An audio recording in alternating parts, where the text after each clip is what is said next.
Ok, ta lấy dùm to mấy điện nhân tiết cái đã thầm ấy. Buying food and drinks. Cả tinh chấm này ha nâng cường phí sự chạy. Chứ food xâm nào lỡ cường ha để dân hốt hay biết drinks cứ phí sự chạy để dân phạc. Chứ cả tinh ha nâng cường phí sự chạy. Ok, City One học sơ môi đã thầm ấy ní. I want to buy some coffee beans.ខ្ញុំចង់ទិញសណ្តែកកាហ្វេខ្លះអញ្ចឹងពាក្យ coffee នេះកាហ្វេ bean សណ្តែកខ្ញុំចង់ទិញសណ្តែកកាហ្វេខ្លះ Okay. I want to buy some coffee beans.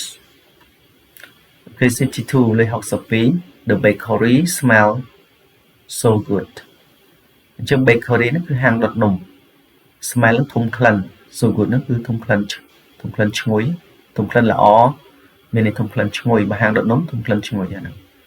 good ហ្នឹងគឺល្អគេថាហាងដុតនំគឺធំក្លិនឈ្ងុយអូខេធំក្លិនឈ្ងុយអូខេ 63 លេខ63 Let's get some snacks for the trip តោះយើងទិញ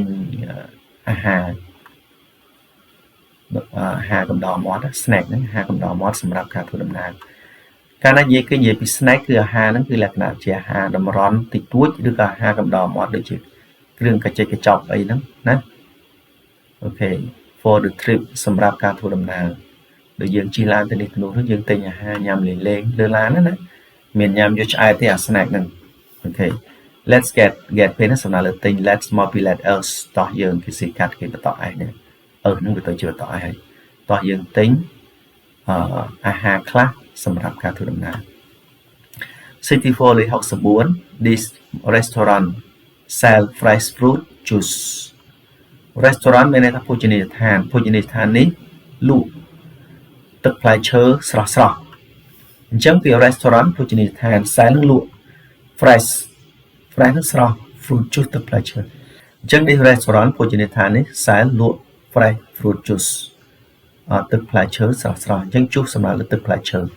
fruit juice ទឹកផ្លែឈើហើយពី fresh នេះគឺស្រស់តោះទៀត 65 I need a bottle of water ខ្ញុំត្រូវការទឹកមួយដបអូខេ bottle ដប bottle of water មានន័យថាទឹកមួយដប water នេះទឹកខ្ញុំត្រូវការទឹកមួយដប 66 The cake looks delicious នំ cake មើលទៅឆ្ងាញ់មើលទៅទំនងឆ្ងាញ់ណា look delicious មើលទៅទំនងឆ្ងាញ់ពាក្យ delicious ឆ្ងាញ់ looks delicious មើលទៅទំនងឆ្ងាញ់នំ cake មើលទៅទំនងឆ្ងាញ់អូខេ 67 How much are these apples per kilo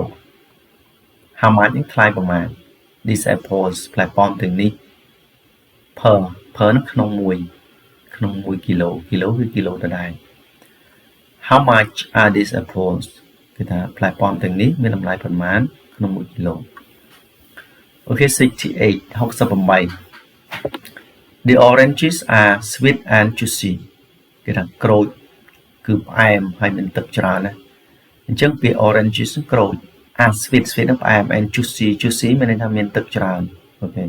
ក្រូចនេះគឺផ្អែមមានទឹកច្រើនណាអូខេ 69 I bought a pack of instant noodles នឹងមីកាទៀវឥឡូវ instant noodle នឹងមីកញ្ចប់មីកញ្ចប់ pack នេះកញ្ចប់ហ្នឹងឯង a pack of instant noodle I bought ខ្ញុំទិញមីមួយកញ្ចប់អូខេមានន័យថាខ្ញុំបានទិញមួយកញ្ចប់នៃមីហ្នឹងកាលនេះគេប្រើពាក្យ instant គឺមីសម្រាប់ឆុងណាបងប្អូនមិនមែនមីយកទៅឆាទេមីឆុង instant noodle ព្រោះពាក្យ instant មានន័យថាឆាប់រហ័សភ្លាមអូខេអញ្ចឹងកាលណាយើងយកទៅឆុងហូបតែម្ដងហ្នឹងគឺវាឆាប់រហ័សវាស្មើពី instant នេះ noodle មីអញ្ចឹងខ្ញុំបានទិញមីមួយកញ្ចប់Okay, number 70 លេខ70 They are selling grilled chicken outside ពួកគេកំពុងតែលក់មាន់អាំងនៅខាងក្រៅអញ្ចឹងពាក្យ grilled chicken គឺមាន់អាំង grill នេះគេដាក់ ed ដោយសារគេប្រើវាជា past participle ជាកិច្ចសព្ទខ្ទង់ទី3គេយកវាមកធ្វើជាគុណនាមមានន័យថាមាន់នឹងត្រូវបានគេអាំងវាកើតចេញពីទម្រង់ passive ហើយពាក្យ selling លក់ដាក់ are selling នឹងកំពុងលក់ជា present continuous បច្ចុប្បន្នកាលកំពុងបន្តពួកគេកំពុងលក់មាន់អាំង outside នៅខាងក្រៅ តោះយើងទៅមុខទៀត Gifts and special purchase កាដូនិងការទិញពិសេសអូខេឥឡូវ71 71គេដាក់ថាម៉េច I'm buying a gift for my friend's birthday ខ្ញុំកំពុងតែទិញកាដូមួយសម្រាប់ខួបកំណើតមិត្តភក្តិរបស់ខ្ញុំអញ្ចឹងពាក្យ gift និងកាដូ I'm buying ខ្ញុំកំពុងតែទិញ a gift កាដូមួយ for សម្រាប់ my friend's birthday ខួបកំណើត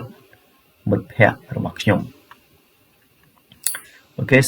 72 she chose ប្រាថាជ្រើសរើស a beautiful necklace ខ្សែកដ៏ស្រស់ស្អាត necklace ខ្សែក beautiful ស្រស់ស្អាត a beautiful necklace ខ្សែកស្រស់ស្អាតនាងបានជ្រើសរើសខ្សែកដ៏ស្រស់ស្អាត she chose a beautiful necklace អូខេ73លេខ73 I wrapped the present myself I wrap the present myself ខ្ញុំខ្ចប់កាដូនឹងដោយខ្លួនខ្ញុំអូខេ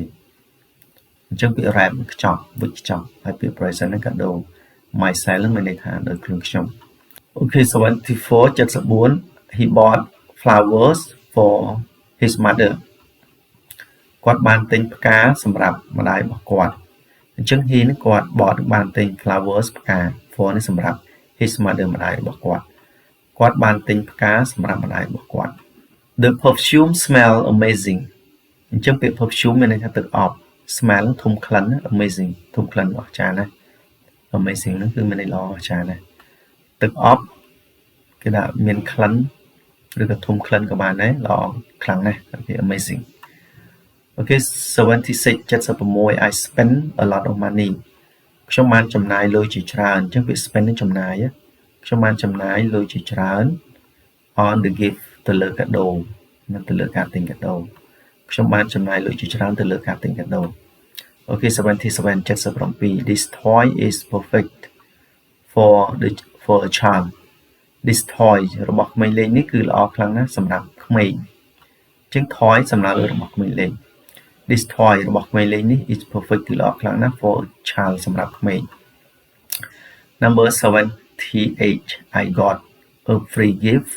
with my purchase ខ្ញុំទទួលបានគាត់មកពីពាក្យ get ទទួលបានខ្ញុំទទួលបានកាដូ free មានន័យកាដូនឹងឥតគិតថ្លៃជាមួយនឹងការទិញរបស់ខ្ញុំ with my purchase នឹងទិញជាមួយនឹងការទិញរបស់ខ្ញុំទទួលបានកាដូ free កាដូដែលឥតគិតថ្លៃជាមួយនឹងការទិញរបស់ខ្ញុំអូខេ79 79 the jewelry ណា jewelry មានន័យថាគ្រឿងអលង្ការ jewelry store មានន័យហាងលក់គ្រឿងអលង្ការ is very elegant ហ្នឹងគឺមានន័យថាលយល្អណាគឺវាល្អខ្លាំងណាស់គឺវាលយខ្លាំងណាស់ elegant ឆាយណាស់អញ្ចឹងណា elegant I bought a card to go with the present ខ្ញុំបានទិញកាតមួយដើម្បីដាក់ទៅជាមួយនឹងកាដូធម្មតាតែយើងទិញកាដូឲ្យណាម្នាក់នេះ present នេះកាដូយើងត្រូវទិញកាតមួយដើម្បីសរសេរជូនពរគេត្រូវហ្នឹងវាត្រូវគ្នាវាណា go with ហ្នឹងមានន័យថាដាក់ត្រូវជាមួយនឹងកាដូខ្ញុំបានទិញកាតមួយដើម្បីដាក់ទៅជាមួយនឹងកាដូរបស់ខ្ញុំ to go with my present អូខេអញ្ចឹងបងប្អូនមេរៀននេះប៉ុណ្ណឹងដល់ទីបញ្ចប់អរគុណសម្រាប់ការតាមដានទស្សនាហើយយើងជួបគ្នាម្ដងទៀតនៅមេរៀនក្រោយបងប្អូនកុំភ្លេចចុច Subscribe ចុចសញ្ញាកណ្ដឹងដើម្បីទទួលមេរៀនពីខ្ញុំ